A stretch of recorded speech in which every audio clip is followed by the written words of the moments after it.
भारत, जिसे कभी सोने की चिड़िया कहा जाता था, एक ऐसा देश जहां धन, सोना, मसाले और समृद्धि की कोई कमी नहीं थी। लेकिन यही समृद्धि उसकी सबसे बड़ी कमजोरी भी बन गई। उस समय भारत एक मजबूत राष्ट्र नहीं था, बल्कि कई छोटे छोटे राज्यों में बटा हुआ था।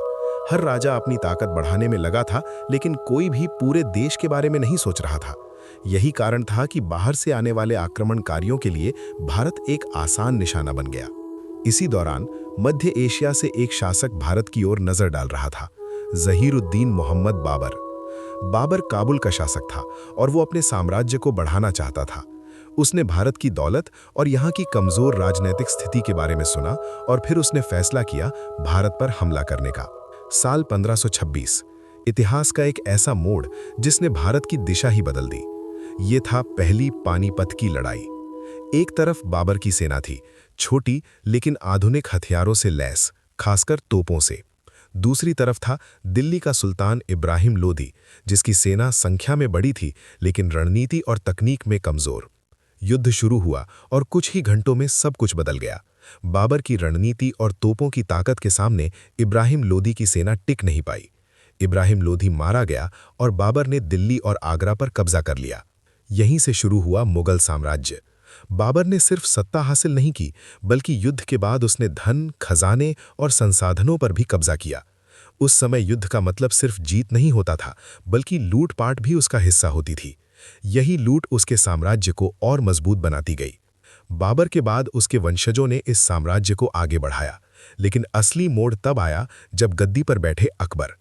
अकबर सिर्फ एक योद्धा नहीं था, बल्कि एक चतुर शासक भी था।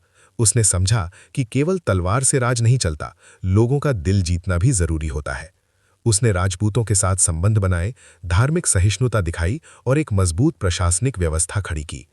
जहां बाबर ने डर और ताकत से राज शुरू किया था, वहीं अकबर ने समझदारी और नीति से उसे स्थिर और शक्तिशाली बना दिया।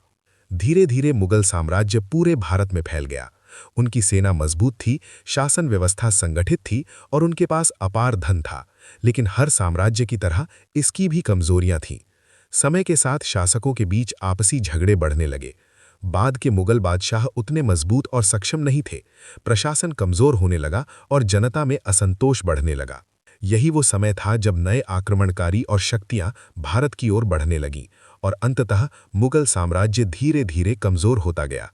आखिरकार एक समय ऐसा आया जब मुगलों की शक्ति लगभग खत्म हो गई और भारत में एक नई ताकत का उदय हुआ, अंग्रेज।